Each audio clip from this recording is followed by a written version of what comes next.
प्रकार से महाराज ये सप्तम स्कंध में प्रहलाद जी का उदाहरण देकर के और ये कहा कि भगवान किसी को कम ज्यादा नहीं चाहते, जीव के अपने कर्म और उसकी निष्ठा के अनुसार भगवान उसको फल और कृपा देते हैं।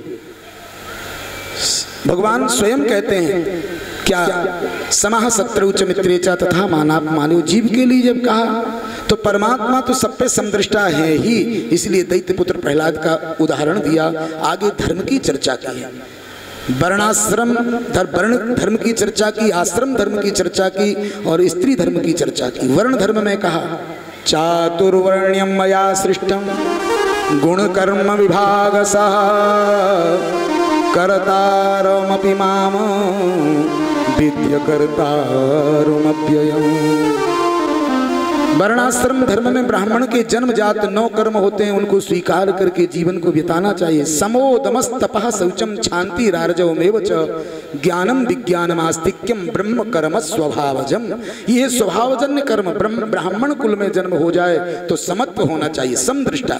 ये नहीं कि कोई धनवान आ गया तो व्यवहार में परिवर्तन हो गया और कोई निर्धन आया तो उसके साथ सत्यनारायण की कथा एक ही है, लेकिन धनवान के यहाँ अलग प्रकार से और निर्धन के यहाँ कम दक्षिणा वाले के यहाँ अलग प्रकार से। नहीं, ब्राह्मण समदृष्टा हो, अपने कार्य में कम ज्यादा कहीं कुछ नहीं, देने वाली की जो सामर्थ्य होगी वो देगा, अपने कर्तव्य में निष्ठा रख के उसको पूरा कर। समोदमः, इंद्रियों पे दूसरों को उपदेश करता है, उस पर स्वयं दमन रखे, इंद्रियों को अधिकार में रखे। तपः, तीसरा गुण है तप। ब्राह्मण को तपस्वी होना चाहिए, तप में लगा रहे जिससे जनहित संसार का कल्याण हो। शौचम, पवित्रता, सदैव जीवन में पवित्रता को ब्राह्मण धारण करे। जब कोई भूत प्रेत के मंत्रों की सिद्धि करता है, भूत प्रेत भगाने, बिच्छू के जहर उतारने को, तो दीपावली दशहरे के दिन भूखा रह करके रात्रि में जप करता है तब मंत्र सिद्धि होती है। और जिसको प्रतिमाओं में विष्णु, गणेश, दुर्गा, हनुमान जी, लक्ष्मी नारायण, राम जानकी की प्राण प्रतिष्ठा करनी हो, ऐसे लोगों को तो पग पग पे पवित्रता की जरूरत है, पूरा जीवन पवित्रतम हो। तो इसलिए चौथा गुण है क्या, पवित्रता। शौचम, समोदमस्तपः शौचम। 5वां गुण है शांति।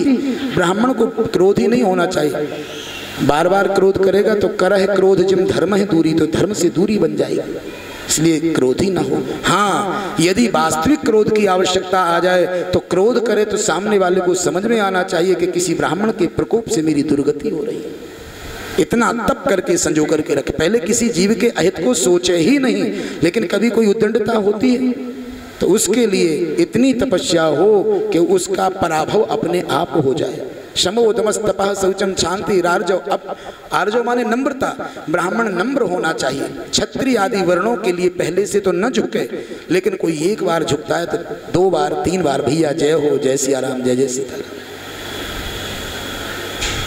ज्ञानम, ब्राह्मण को ज्ञानी होना चाहिए, लौकिक ज्ञान। और विज्ञानम, वेद शास्त्र के ज्ञान का नाम विज्ञान है। ज्ञानम विज्ञानम आस्तिक्यम। और 9वां गुण है आस्तिकता, ब्राह्मण में होनी चाहिए। क्षत्रियों के 7 गुण जन्मजात क्षत्रियों में होना चाहिए। कौन? शौर्यम तेजो धृतिर्दाक्षम युद्धे चाप्यपलायनो दानम सूर्यभावश्च छात्र कर्म स्वभावजम। दानम ईश्वर भावश्च छात्रम कर्म स्वभावजम। ये क्षत्रियों के स्वभावजन्य कर्म है। शौर्य पहला गुण होना चाहिए क्षत्रियों में, शौर्य पराक्रम। तेज, दूसरा तेजवान होना क्षत्रिय के स्वभावजन्य स्थिति में है। धृति, चौथा। ये सब होने के बाद धैर्य होना चाहिए, किसी निर्दोष को न सताना। दाक्षम, दक्षता होनी चाहिए। अच्छे और बुरे की परख का नाम दक्षता है, वास्तविकता को पहचान के ही निर्णय लेवे। युद्धे चाप्य पलायनम, युद्ध से पलायन न करे। वास्तविकता युद्ध की नीति से युद्ध करे और युद्ध से कभी पलायन न करे, ये धर्म है। दानम ईश्वर, 5वां धर्म, 6वां धर्म है दानम, दानी स्वभाव होना चाहिए जिससे सत्कर्म होते रहे। और ईश्वर भावश्चा, और प्रजा पे स्वामित्व का भाव, जैसे माता पिता का पुत्रों पे स्नेह होता है, संतान पे स्नेह होता है, ऐसा स्नेह अपने आश्रित लोगों के ऊपर रखे, ये क्षत्रिय का धर्म। वैश्य का धर्म बनता है। कृषि गौरक्ष वाणिज्यम वैश्य कर्म स्वभावजं परिचर्यात्मकं भावं शूद्र कर्म स्वभावजं। वैश्य का धर्म है कि गौओं की सेवा और रक्षा करे, गौओं को पालन करके गौ सेवा और रक्षा करे, ये वैश्य का धर्म है। कृषि खेती विधिवत करवावे, विधिवत उससे अन्न आदि पैदा हो, जनता के भोजन आदि की व्यवस्था में किसी प्रकार का व्यवधान न हो, इसके लिए कृषि आदि करवावे। और व्यापार आवश्यकता की वस्तुओं को संजो करके रखे और जो अब जनता में पैदा होता है उसके लिए ले करके जहाँ आवश्यकता वहाँ भेजे, तो क्रय विक्रय व्यापार की व्यवस्था, ये वैश्य कर्म है। और परिचर्यात्मकम भावम शूद्र कर्म स्वभावजम। शूद्र वर्ण में यदि जन्म हो जाए तो कर्तव्य है कि धर्म परायण होकर के, धर्म के प्रति आस्थान्वित होकर के इन अग्रजों के धर्म में कोई व्यवधान ना आवे, उनमें सहयोग की भावना रख करके उनकी साधना का सहयोग करे, ये वर्णाश्रम धर्म है। स्त्री धर्म के विषय में कहा, स्त्रियों का धर्म है कि यस्य पत्नी भवेत् साध्वी पतिव्रत परायणा स सुखी सजई लोके सा विजयित्र भुवन पुमान। जो स्त्री पतिव्रता होती है, अपने पति को परमात्मा मान करके भगवान से पहले पति का सम्मान करती है, मन वचन और कर्म से जो पति के प्रति समर्पित रहती है, उसे किसी तीर्थ में जाने की आवश्यकता नहीं, सारे तीर्थ उसके घर में आ जाते हैं।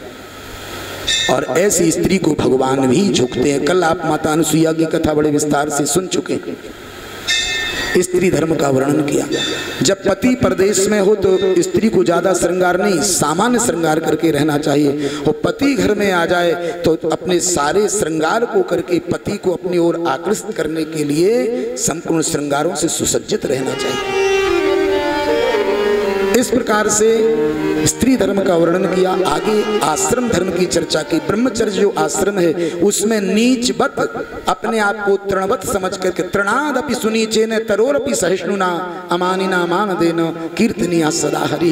गुरु चरणों का आश्रय लेकर के विद्या का अध्ययन ब्रह्मचारी करे, उस समय विषय आदि से परे रह करके केवल गुरु आज्ञा और अध्ययन से ही संबंध बना करके रखे और भिक्षा आदि का भिक्षाटन करके गुरु की आज्ञा, गुरु को समर्पित करे, उनका दिया हुआ अन्न पाए, ये कर्तव्य है। जब गृहस्थी में आवे तो बलि वैश्वदेव आदि नियमों का पालन करे, अतिथि का सत्कार करे और पंच होम नित्य प्रति घर में करे, गौ और कुत्ते को नित्य प्रति भोजन दे, पहली रोटी गाय को, अंतिम कुत्ते को, ये जो है गृहस्थ का धर्म है। अतिथि का सत्कार करे, कोई भिक्षा वृत्ति के लिए आए तो उसको दे। आगे कहते हैं वानप्रस्थी का कर्तव्य है कि पत्नी के साथ में जब गृहस्थ पुत्र योग्य हो जाएं और पुत्रों के योग्य होने पर पत्नी के साथ में रहे, भजन करे, लेकिन विषय को जीत करके।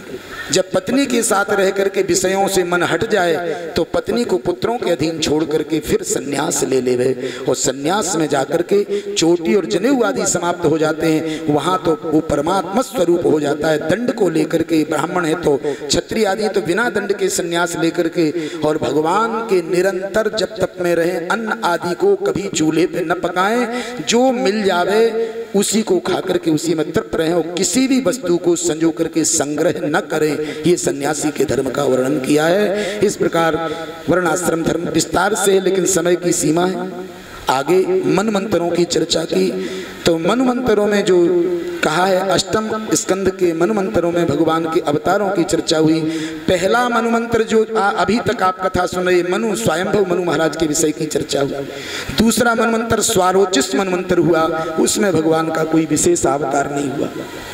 तीसरे मन्वंतर में भगवान उत्तम नाम के मनु हुए, उसमें भी भगवान का कोई विशेष अवतार नहीं हुआ। चौथा तामस नाम के मनु हुए। इस समय भगवान ने समुद्र मंथन कराया तो देवता और दैत्यों ने बासुकी नाग की रस्सी बनाई, मंदराचल पर्वत की रई बना करके समुद्र का मंथन करके 14 रत्न प्राप्त किए। उनमें यथा योग जिसके योग जो था भगवान ने दिला दिया। स्वयं कौस्तुभमणि और लक्ष्मी को ले लिया। कहते हैं पांचवा रैवत मनु हुए। रैवत मनवंतर में भी भगवान का कोई विशेष अवतार नहीं हुआ। छठवें मनवंतर में चाक्षुष मनवंतर जो हुआ, उसमें भगवान ने गज को ग्राह के मुख से छुड़ाया। हरि अवतार भगवान का हुआ। जब कोई सहयोगी परिवार का नहीं रहा, सब छोड़ के चले गए, तो भगवान बैकुंठ से आके गज ने भगवान को पुकारा तो हा कहो भुवन बीच और थी गयंद के पास। भगवान ने एक क्षण में सूंड आके पकड़ ली और उसका उद्धार कर दिया। गज को भी उद्धार किया, ग्राह का भी उद्धार किया। पूर्व जन्म का हुहु नाम का गंधर्व ग्राह बन गया था, उसे पुनः अपने स्वरूप में यथावत कर दिया। और जो गज था वो पूर्व का प्रद्युम्न नाम का एक राजा था, इंद्रद्युम्न नाम का राजा। इंद्रद्युम्न नाम का राजा ऋषि अगस्त के श्राप से हाथी बन गया था, उसे भी भगवान ने मुक्त कर दिया हाथी की देह से। आगे सप्तम मनवंतर जो चल रहा है ये वैवस्वत मनवंतर है। इसमें भगवान ने वामन अवतार लिया और राजा बलि के यज्ञ में जाकर के 3 पग पृथ्वी को दान के रूप में लिया और 2 पग में तीनों लोक नाप लिए। 1 पग शेष रहा तो राजा बलि को बंधन में बांध लिया। गरुड़ जी से कहा बांध लो, ये अभी मेरे ऋणी हैं। तो राजा बलि ने कहा भगवान कृपा करके ये बताओ कि संपत्ति बड़ी होती है कि संपत्ति का स्वामी? तो भगवान ने कहा नहीं, स्वामी बड़ा होता है। तो बोले प्रभु जब आपके 2 पग की पूर्ति मेरी संपत्ति से हो गई तो क्या मैं 1 पग के लायक भी नहीं हूँ? मैं ऋणी नहीं रहना चाहता, आप मुझे भी नाप करके अपनी संपत्ति में जोड़ लीजिए। तो भगवान ने कहा भले आदमी, हम तो तुम्हें ठगने आए थे, तुमने हमें ठग लिया। भगवान ने अपने चरण तल को उठाया, राजा बलि के सिर पे रख दिया और आज से बलि भगवान का हो गया। भगवान ने बलि को अपना लिया और कहा कि बलि क्या चाहते, जो इच्छा हो मांग लो। अब अभी तो बलि इंद्रासन पे बैठे थे, अब बलि कह देते कि ब्रह्मा बना दो तो ब्रह्मा बन जाते, लेकिन बलि ने कहा प्रभु क्या कह रहे हैं? बोले क्या चाहिए मांग लो। तो राजा बलि की पत्नी रत्ना बलि खड़ी थी, बोले भिखारी कहीं की, अभी तो मेरे पति के सामने हाथ फैलाए खड़े थे भिक्षा के लिए और हमारे ही दान से धनवान बन के अब हमें दान देने चले हो। अरे हाड़ल त्याग गई मही खोजा ने फेर न पाओ धर्यो मही माही। रेन को त्याग गई चकवी जतो कंत को देखत शत्रु की नाही। ओ कब कब के तुम दानी भये हो मोपी द्वार पसारी है बाही। लौट के गंगा पछोही बहे पर मंगन सो हम मांगत नहीं।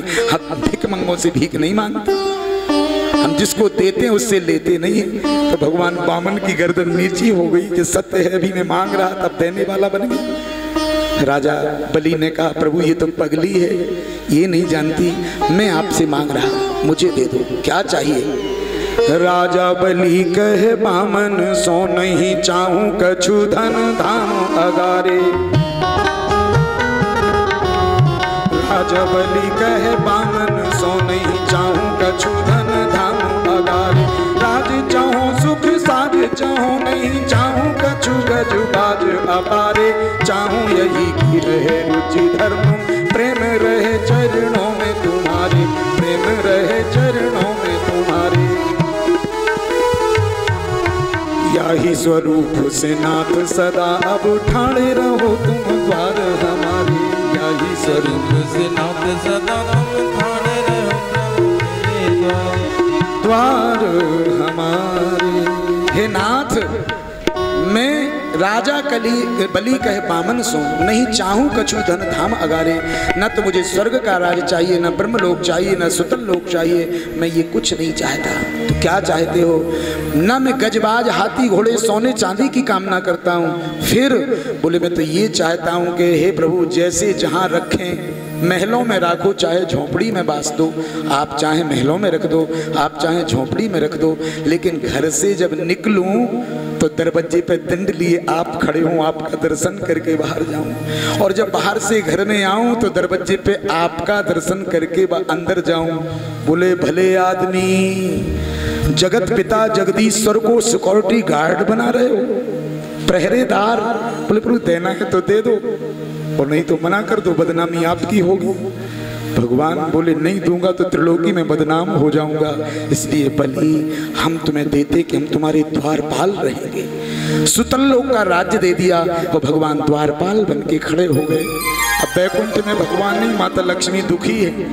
एक दिन श्रावण का महीना, पूर्णिमासी तिथि और रक्षाबंधन का समय हो गया तो माता लक्ष्मी बहन बन के राजा बलि के घर में पहुंचा। राजा बलि को राखी बांधी, मिठाई खिलाई तिलक लगाया।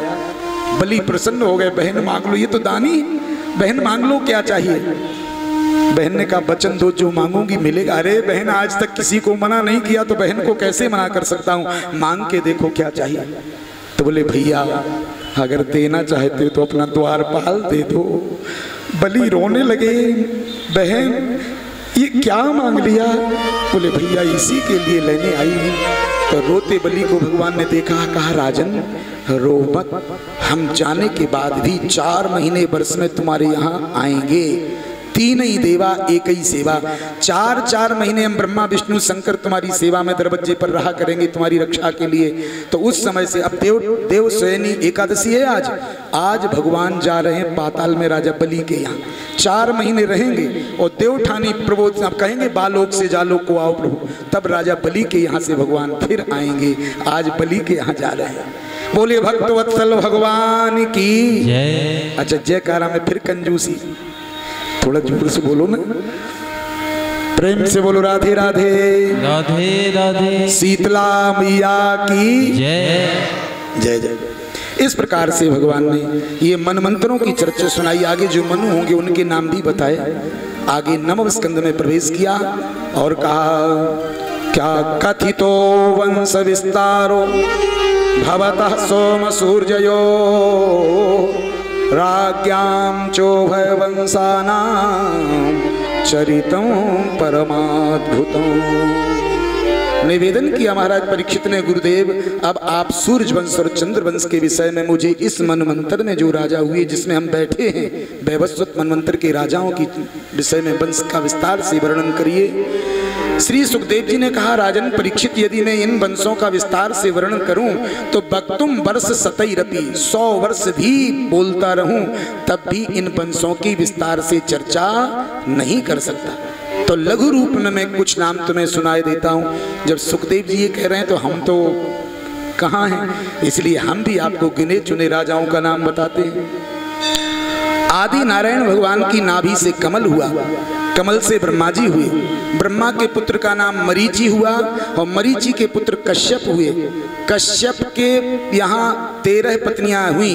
ऋषि कश्यप की 13 पत्नियों में से महाराज इनकी जो है बड़ी पत्नी का नाम है अदिति, जिनसे देवता हुए आदित्य कहलाए। दूसरी पत्नी का नाम है दिति, जिनके दैत्य हुए। तीसरी पत्नी का नाम है दनु, जिनके दानव हुए। चौथी पत्नी का नाम है सुरसा, जिनके सर्प आदि हुए। ऐसे एक 5वीं ऐसे बनिता आदि इनकी जितनी पत्नियां उनसे अलग अलग सृष्टि हुई। तो इनमें महाराज इन्होंने कहा कि ऋषि कश्यप के यहाँ जो आदित्य हुए उन 12 आदित्यों में एक विवस्वान नाम के सूर्य हुए। उन विवस्वान नाम के सूर्य के यहाँ वैवस्वत नाम का बेटा हुआ।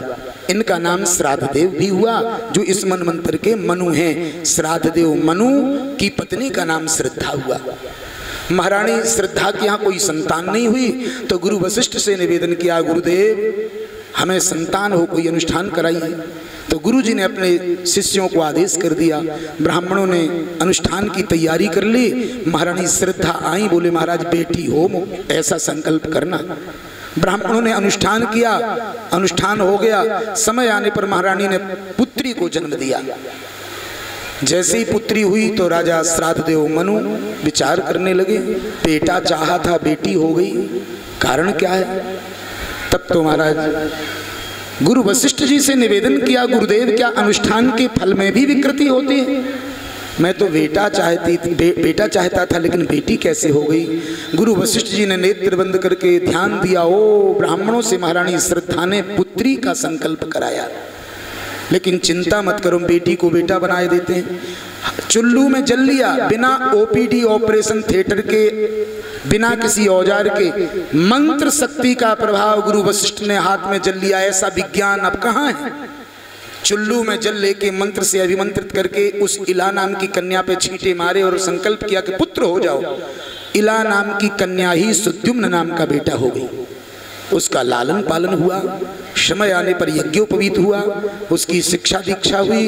एक दिन वो अपने युवा साथियों मित्रों को लेकर के घोड़ों पर सवार होकर वन मृगया के लिए जंगल में गए तो एक इलाव्रत खंड क्षेत्र है, भगवान शंकर पार्वती के साथ रहते हैं, श्रापित क्षेत्र है, वहां कोई भी पुरुष पहुंचे तो शंकर जी ने ऐसा कर रखा है, क्योंकि शंकर जी घर में तो रहते नहीं, मैदान में रहते हैं, तो उसमें कोई पुरुष प्रवेश करेगा तो स्त्री हो जाएगा, ऐसा उसका नियम है। तो ये राजकुमार जब अपने साथियों के साथ इलाव्रत क्षेत्र में गया तो ये घोड़े थे वो घोड़ी हो गए, और जो ये बालक थे ये बालिकाएं हो गए, लड़कियां बन गई, अब मूंछें तो गायब हो गई और वक्षस्थल ऊंचा हो गया।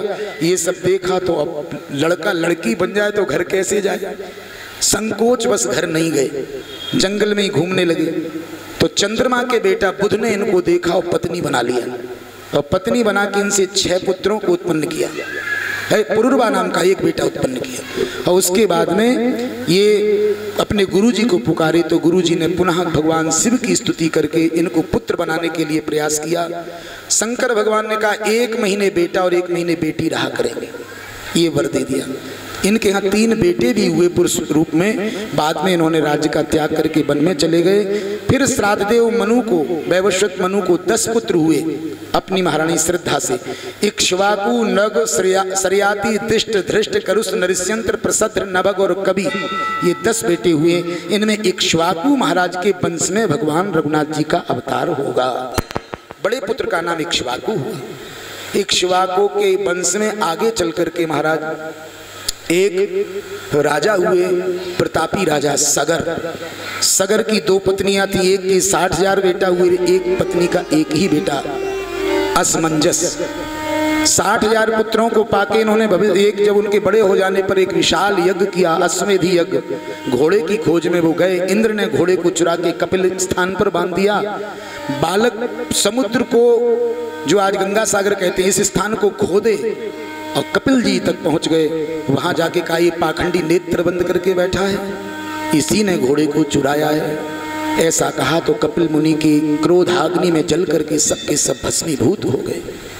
जब महाराज सगर को ज्ञान हुआ तो उनके जो दूसरी पत्नी के पुत्र थे अंशुमान, अंशुमान के पुत्र का नाम था असमंजस। असमंजस गए ऋषि कपिल को प्रणाम करके उनको प्रसन्न किया और उनसे निवेदन किया अपने वंश पूर्वजों के उद्धार के लिए।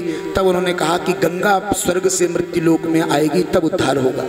तो अंशुमान के पुत्र असमंजस ने अपने पुत्र दिलीप को राज्य दिया और वन में तब को चले गए। दिलीप महाराज ने देखा कि पिताजी लौटे नहीं, गंगा जी आई नहीं, तो दिलीप महाराज का भी समय जब पुत्र आदि योग हो गए तो दिलीप महाराज ने भगीरथ को राज्य दिया, वो तप हो गए। फिर भी गंगा जी नहीं आई तो दिलीप महाराज के पुत्र भगीरथ ने अपने पुत्र ककुस्थ को राज्य दिया और वो भी जाकर के तप करने के लिए गए। तीसरी पीढ़ी में भगीरथ महाराज से माता गंगा प्रसन्न हुई और आने को तैयार हो गई, लेकिन पृथ्वी कैसे उनकी धार को सह पाएगी। तब शिव जी की प्रार्थना करके उनको प्रसन्न किया। माता गंगा आई, शिव जी की जटाओं में 6 महीने तक मार्ग नहीं मिला। शिव जी ने एक जटा निकाल करके जो है, जैसे ही उनको केदारनाथ से बाहर गंगोत्री से गोमुख से गंगा जी को निकाला है, वो पर्वतों को किसी को किनारा करती, किसी को तोड़ फोड़ करती निकल करके सागर तक पहुंची। सागर में जो राख की ढेरियां थी उनका स्पर्श किया, सबको मुक्त कर दिया, सागर को भर दिया। सागर के पुत्रों के द्वारा खोदे जाने के कारण उसका नाम सागर बन गया था, पड़ गया था, और गंगा जी के पहुंचने से वो संगम से गंगा सागर हो गया।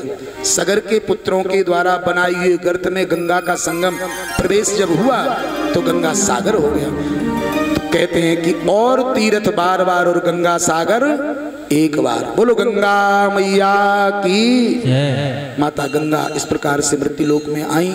आगे चल करके महाराज इसी वंश में त्रिशंकु नाम के राजा हुए। त्रिशंकु के पुत्र हरिश्चंद्र हुए, हरिश्चंद्र के पुत्र रोहितास हुए, और आगे चल करके खड़वांग नाम के राजा हुए। खड़वांग के पुत्र का नाम दीर्घबाहु हुआ, दीर्घबाहु के पृथुश्रवा, पृथुश्रवा के अज, अज के पुत्र का नाम दशरथ हुआ। महाराज दशरथ के यहाँ 3 रानियां थीं, 3 रानियों के यहाँ कोई संतान नहीं हुई। एक दिन राजा महाराज दशरथ अपने गुरु जो है वशिष्ठ जी के पास गए हैं और निवेदन किया, गुरु ग्रह गए पाला,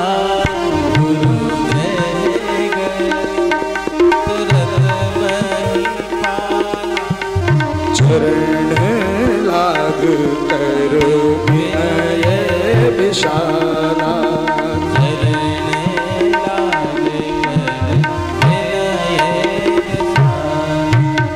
गुरु जी के चरणों में गए, निज सुख दुख सब गुरु हैं सुनावा, अपनी सारी स्थिति बनाई बताई। देखिए ये बात बिल्कुल सत्य है, यदि आपको गुरु के प्रति श्रद्धा है तो जो काम कहीं नहीं बन रहा हो, अगर गुरु के चरणों में चले जाओगे तो वो काम बन जाएगा। ये शास्त्र प्रमाण है। और भगवत कृपा से जब महाराज दशरथ 60,000 वर्ष की आयु हो गई, बाल सफेद होने लगे और उत्तराधिकारी नहीं है, तो विचार किया कि अब समय तो बीत गया। किसी की आज के समय में वो तो 60,000 वर्ष के हो गए, उस समय त्रेता की बात है। आज कलयुग में 100 वर्ष के लगभग आयु है, किसी 60 वर्ष का कोई हो जाए पर पुत्रों की संभावना होने की रहेगी कि माता पिता 60 वर्ष के हो जाएं, फिर कहाँ संतान का योग हो सकता है। लेकिन महाराज जैसे ही गुरु जी की चरण शरण में गए, निवेदन किया, गुरुदेव क्या हमारे बाद आपको यजमान की आवश्यकता नहीं है? तो गुरु जी ने कहा, राजन खेद मत करो, धरो धीर हो हैं सुतचारी, एक नहीं तुम्हारे यहाँ 4 पुत्र होंगे। राजा को विश्वास है कि गुरु जी ने कह दिया तो कोई संदेह नहीं है। चरणों में प्रणाम करके लौट के गए और जाकर के महाराज प्रतीक्षा करने लगे। गुरु वशिष्ठ जी ने ऋषि श्रृंगी को बुलाया।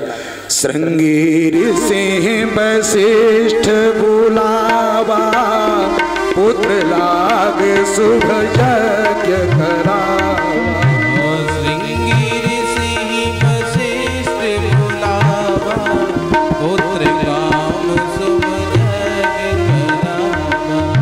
भगति सहत मुनि आहुति दीन है, प्रगटे अग्नि चरु कर लीन।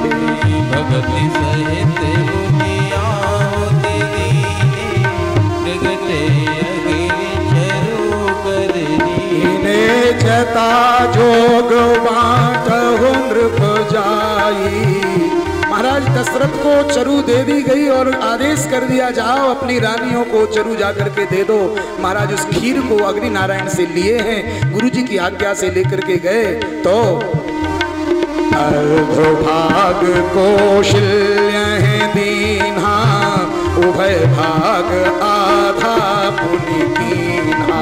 अर्धभाग कौशल्य दीना, उभय भाग आधा कर लीना। कौशल्या के कई हाथ धर, तीन सुनेत्र मन प्रसन्न कर। इस प्रकार से महाराज दशरथ ने आधा भाग माता कौशल्या को दिया, शेष भाग के 2 भाग करके आधा केकई को, बचे हुए भाग के फिर 2 भाग किए और कौशल्या और केकई के हाथ पे रख के सुमित्रा को दिला दिया। 4 भागों यथावत बांट दिए गए। तीनों माताएं गर्भ को धारण कर ली हैं और 4 दिन ते हरि गर्भ हैं आए, नित नव मंगल बोध बधाए। महाराज अयोध्या में आनंद होने लगा और एक स्थिति वो बन गई कि आज तो महाराज 9 महीने पूर्ण हो रहे हैं। चैत्र का महीना, शुक्ल पक्ष, 9वीं तिथि, मंगलवार, पुनर्वसु नक्षत्र, दिन के 12 बज रहे हैं और उस समय मध्य दिवस, अति शीत न घामा। ना तो इस समय गर्मी ज्यादा है चैत्र का महीना और ना इस समय ठंडक है, मध्यम स्वरूप मौसम ने ले रखा है। संपूर्ण दिशाएं महाराज सुशोभित हो रही हैं और सभी देवता प्रसन्नचित हैं। ऋषि मुनि महात्मा सत्कर्मी और धर्मात्माओं का मन प्रसन्न हो रहा है। उसी समय दिन के मध्य भाग में भगवान अखिल लोक के विश्राम दाता प्रभु श्री राम चतुर्भुजी रूप में माता कौशल्या के सामने प्रकट हो गए। कैसे? भय प्रगट कृपाला, दीन दयाला, कौशल्या हितकारी, हर्षित महतारी, मुनि मनहारी, अद्भुत रूप विचारी। लोचन अभिरामा, तन घन श्यामा, निज आयुध बुध चार। बोलिए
सुत प्रेम भये माता पुण्य बोली सो मत डोली अजब रूपा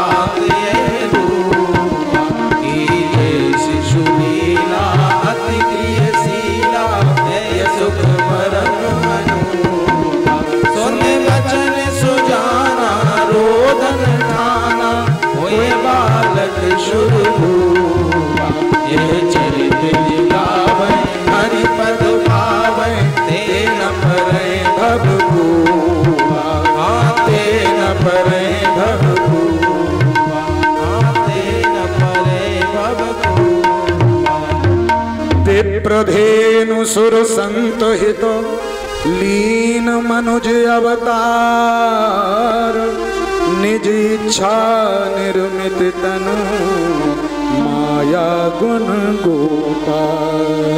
भगवान का प्राकट्य हो गया। बोलिए राम लला सरकार की, राम राजा भगवान की।